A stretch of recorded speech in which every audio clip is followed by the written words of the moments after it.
theater of the absurd takes an early bow.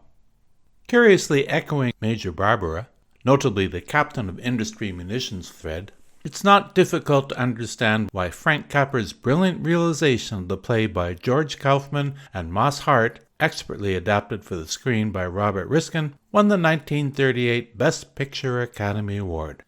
At the core of everything is the truly absurdist world of Martin van der Hoef, given a delightfully droll performance by Lionel Barrymore, and his household of eccentrics, aka free-thinking lilies of the field. Widower van der Hoef led the way 35 years ago, having come to the realization that work wasn't fun, so dropped out of the mainstream to smell the roses while nurturing family and friends. Daughter Penny, Spring Byington at her madcap best, gaily abandons her lack of talent for oil on canvas to take up playwriting when a typewriter is mistakenly delivered to the crowded household. Petite granddaughter Essie, vivaciously rendered by Ann Miller, dances up a storm, frequently accompanied by husband Ed's film debut of Dub Taylor, vibraphone. In the basement, the full-service workshop has become a fireworks factory for Penny's spouse, Samuel Hines, and former iceman DePina, Holloway Hobbs, deftly setting the stage for the running Home Sweet Home gag as the framed motto hits the deck with every test blast. Frequent visitor comes in the thick accented form of Essie's ballet master, Kalenikov. Misha Auer has the rare gift of going far over the top and still get away with it. Newcomer to the zany crew is former clerk, suddenly inventor on his own time, Poppins. Donald Meek is just so, who, like the Pied Piper in the personage of van der Hoef, abandons his boring post at Kirby & Co. The firm is also after van der Hoef's house to complete a massive real estate weapons deal, for the lure of doing what he wants to do rather than what he has to do.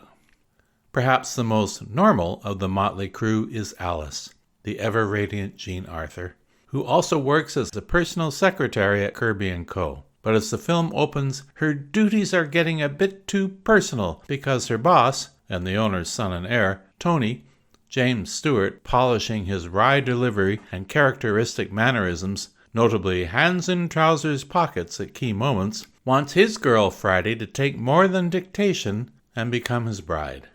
Keeping the herd fed and watered are Lillian Yarbo as Reba and Eddie Rochester Anderson as Donald. Their presence is far more than just token color balance. When the dance floor fills, everything really begins to move with the greatest of ease.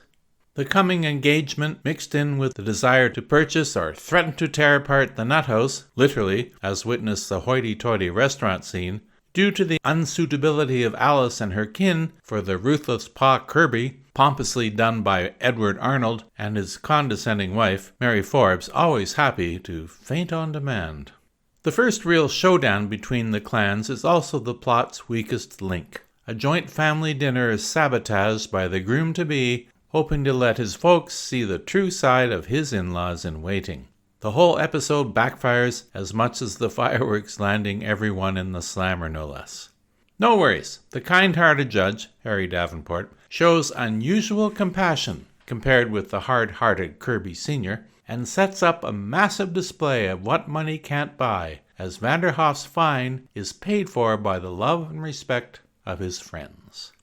By journey's end, there won't be a dry eye in the house as the asylum returns to its definitely not normal state. But more than just a stellar cast and fine writing, it's Capra's unerring sense of ebb and flow that raises this film to the highest level. Few today would dare let their characters' reaction shots to key situations, revelations, linger as long, silently reinforcing the many lessons learned along the way to understanding just what matters in life. 5 stars for this. And if you enjoyed this review, please like and subscribe to this channel.